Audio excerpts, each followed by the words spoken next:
नोएडा, जिसे कभी सिर्फ दिल्ली का सैटेलाइट शहर कहा जाता था, आज देश के सबसे तेजी से बढ़ते जिलों में गिना जाता है। रफ्तार, तकनीक, निवेश और पॉलिटिकल हर मायने में ये जिला बाकी जिलों से आगे है। और अब यहाँ एक ऐसा नाम सामने आया है जिसने इस तेज रफ्तार जिले की कमान संभाली है। मेधा रूपम। नाम सुनकर लगेगा कि शायद कोई सामान्य अधिकारी होगी, लेकिन जब आप उनके सफर को जानेंगे तो समझ आएगा कि ये एक साधारण आईएएस की कहानी नहीं, बल्कि संघर्ष, सामर्थ्य और सिद्धि की कहानी है। नोएडा के सूरजपुर स्थित कलेक्टर ऑफिस में जब पहली बार मेधा रूपम की कुर्सी पर नाम प्लेट लगी तो इसके साथ इतिहास भी लिख गया। वजह, वो गौतम बुद्ध नगर की पहली महिला जिलाधिकारी बनी।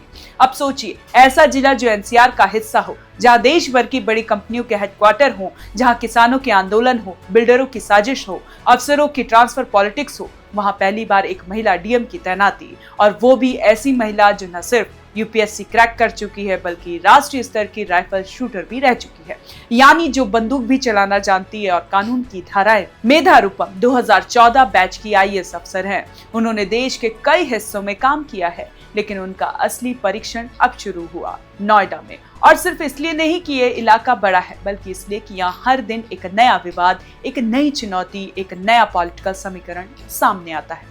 उनका बैकग्राउंड भी बहुत दिलचस्प है। वो एक बेहद पढ़े लिखे और प्रतिष्ठित परिवार से आती हैं। शिक्षा का माहौल, अनुशासन उन्हें विरासत में मिला है, और फिर उन्होंने खुद भी अपने सपनों की नींव पर मेहनत का ईंट पत्थर जोड़ा। बचपन से ही पढ़ाई और शूटिंग दोनों में दिलचस्प रही। स्कूल और कॉलेज में टॉप करती रही, लेकिन साथ ही नेशनल लेवल की शूटिंग प्रतियोगिता में मेडल भी झटके। यानी आईएएस की तैयारी किसी लाइब्रेरी में बैठकर नहीं हुई, बल्कि टारगेट प्रैक्टिस के बीच बंदूक से निशाना साधना और यूपीएससी के सवालों पर सटीक जवाब देना, दोनों में जबरदस्त संतुलन। और इसी संतुलन ने उन्हें यहाँ तक पहुँचाया जहाँ पहुँचने का सपना लाखों लड़कियां देखती हैं, सिविल सर्विसेज। अब बात करें नोएडा की, तो ये जिला किसी आम जिले जैसा नहीं है। यहाँ सरकार से ज्यादा कोर्ट एक्टिव रहता है। किसानों की जमीन अधिग्रहण से लेकर बिल्डरों की मनमानी, नौकरशाही में जुगाड़ से लेकर अवैध निर्माण तक हर चीज यहाँ सुर्खियों में रहती है। ऐसे में एक डीएम के लिए यह संतुलन बनाए रखना ही सबसे बड़ी परीक्षा होती है। यहाँ जब डीएम महिला हो तो हर निगाह और भी ज्यादा सतर्क हो जाती है। देखने वाली यही सोचते हैं कि देखो कैसे निभाएगी ये भूमिका। लेकिन मेधा रूपम ने आते ही बता दिया कि वो सिर्फ नेम प्लेट लगाने नहीं आई। उन्होंने आते ही अधिकारियों को सख्त निर्देश दिए, चाहे भ्रष्टाचार हो या कोई प्रभावशाली व्यक्ति का दबाव, कोई समझौता नहीं होगा। जिले के संवेदनशील मुद्दों पर रिपोर्ट मांगी गई, प्रशासनिक अमले में फुर्ती दिखाई दी गई, और जो फाइलें महीनों से धूल खा रही थी उन्हें उठाकर टेबल पर लाया गया। उनके काम करने का स्टाइल सीधा है, ना दिखावा ना राजनीति। जो सही है वो होना चाहिए, चाहे सामने कोई विधायक हो या कोई बिल्डर माफिया। वैसे यूपी के प्रशासनिक गलियारों में उनको ट्रैक रिकॉर्ड पहले से ही जाना पहचाना है। 2014 बैच की अफसर इससे पहले अयोध्या में भी काम कर चुकी है। वहां उन्होंने राम मंदिर निर्माण के दौरान जमीनी कार्यों की निगरानी की थी और प्रशासनिक व्यवस्था को बखूबी संभाला था। उसी दौरान उनका कौशल सरकार के नजरों में आया और फिर उनका प्रमोशन तेज हो गया। यूपी की ब्यूरोक्रेसी में महिलाओं की गिनती अब भी उंगलियों पर होती है, लेकिन जो महिलाएं उन्होंने अपने काम से ऐसा असर छोड़ा है कि उन्हें नजरअंदाज करना नामुमकिन है। मेधा रूपम भी उसी सूची में आती हैं, और अब जब वो नोएडा के डीएम हैं तो उम्मीदें, जिम्मेदारियां दोगुनी हैं। अब सोचिए, एक तरफ उनके पास है नोएडा की पूरी इंडस्ट्रियल बेल्ट जहां हर दिन करोड़ों के फैसले होते हैं, दूसरी तरफ गांवों के किसान जिनके हक की लड़ाई डीएम की ही लड़ सकता है, तीसरी तरफ महिलाएं जो उम्मीद करती हैं कि एक महिला अधिकारी उन्हें बेहतर सुन पाएगी, और चौथी तरफ वो पुलिस प्रशासन जो हर समय किसी वीआईपी के फोन कॉल से प्रभावित होता है।